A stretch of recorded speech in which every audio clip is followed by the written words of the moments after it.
Mensajes positivos. Los apóstoles Felipe y Santiago. Hoy celebramos estos dos apóstoles. San Felipe aparece en quinto lugar en la lista de los apóstoles. Era originario de Betsaida, de profesión pescador. Junto con Andrés son los únicos que tienen nombres griegos entre los apóstoles.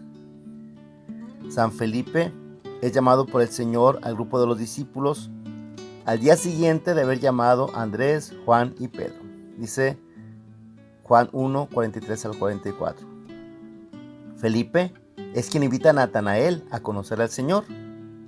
Juan 1, 45. Y tiene otras intervenciones significativas en el Evangelio.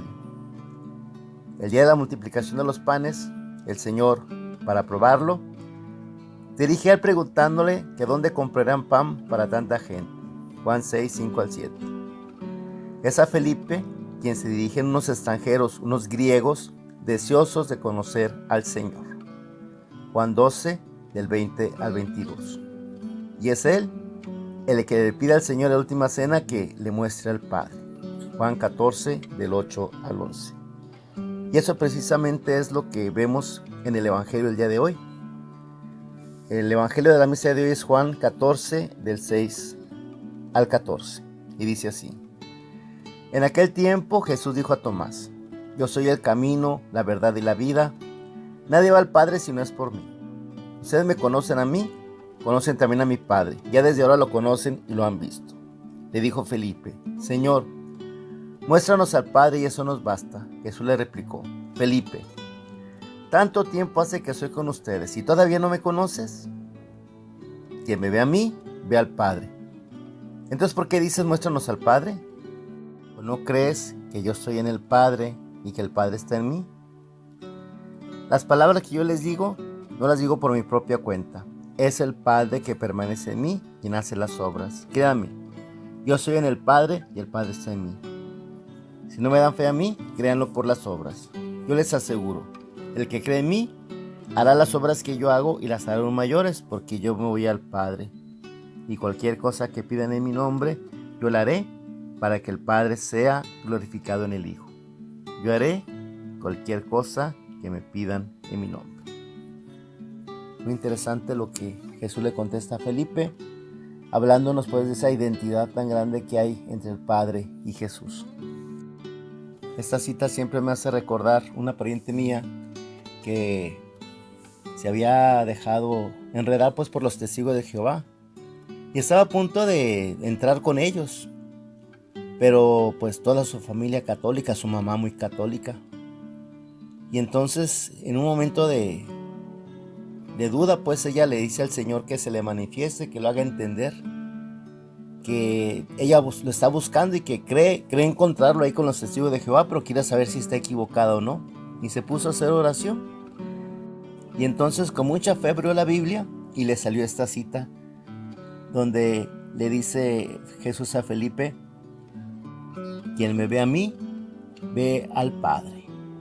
Y esa cita tan sencilla sirvió para que ella pudiera entender la identidad de Jesús con su Padre y de entender el misterio de la Trinidad y de entender muchas cosas que pues a partir de ahí regresó pues al seno católico y ya se dejó de cosas.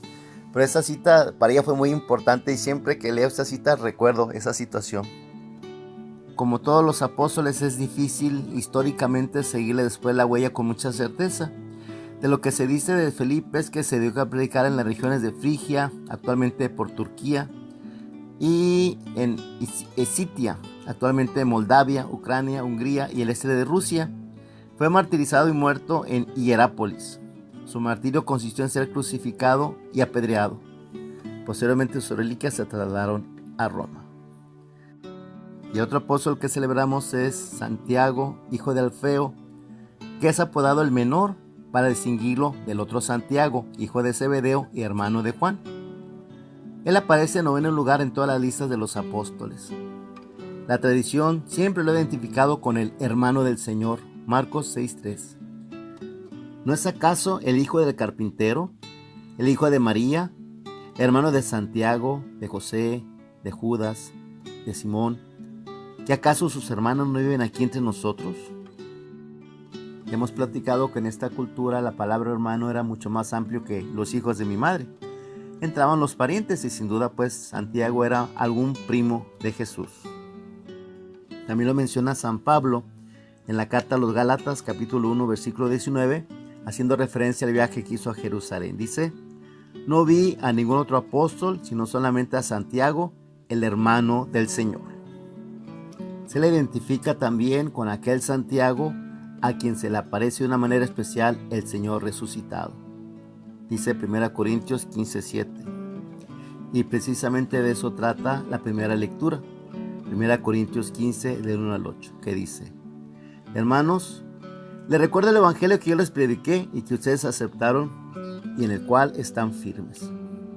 Este evangelio los salvará si lo cumplen tal y como yo se los prediqué. De otro modo habrán creído en vano. Les transmití ante todo lo que yo mismo recibí: que Cristo murió por nuestros pecados, como dicen las Escrituras, que fue sepultado y que resucitó al tercer día, según estaba escrito, que se le apareció a Pedro y luego a los 12, y también se apareció después a más de 500 hermanos reunidos, la mayoría de los cuales aún vive, otros ya murieron. Más tarde se apareció a Santiago y luego a todos los apóstoles. Finalmente se me apareció también a mí. El hecho de haber merecido una aparición especial pues denota su importancia para Jesús. Santiago gozaba de gran autoridad en Jerusalén, prueba de lo cual es que San Pedro le manda a anunciar su liberación. Después de que habían asesinado a Santiago, el hermano de Juan, tomaron también preso a Pedro, también con la misma intención, pero entonces un ángel aparece y le abre las puertas de la prisión para que pueda salir. Y en cuanto puede salir, se dirige a la casa de María, la mamá del evangelista San Marcos, donde un grupo de hermanos se encontraba en oración. Y ahí les dice, antes de trasladarse a otro lugar: hagan saber esto a Santiago y a los hermanos. Eso dice en Hechos 12:17. Y lo vemos actuar con autoridad en el concilio que hubo en Jerusalén para ver el asunto de la entrada de los paganos al cristianismo. En Hechos 15, del 13 al 21, él hace la conclusión.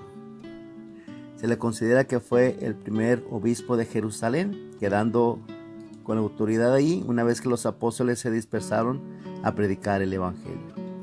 Como se le conoce como el hermano del Señor, es decir, un pariente cercano, en las pinturas se le suele presentar con rasgos parecidos a los de Cristo.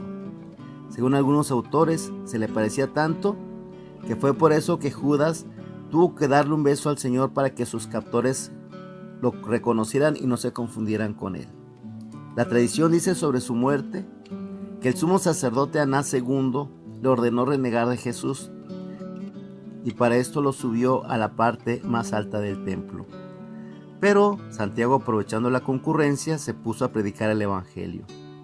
Al escuchar esto, los fariseos y escribas se llenaron de furor y uno de ellos lo empujó desde lo alto.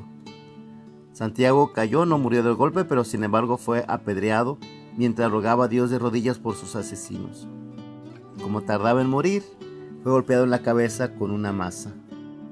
Se le suele representar con un libro por haber sido autor de una epístola del Nuevo Testamento, precisamente la carta de Santiago. Y el hecho de que se celebren juntos es una tradición muy antigua de la que lamentablemente no conocemos el origen. Que estos dos santos apóstoles nos sigan guiando en el camino para encontrarnos con Cristo. Mensajes positivos.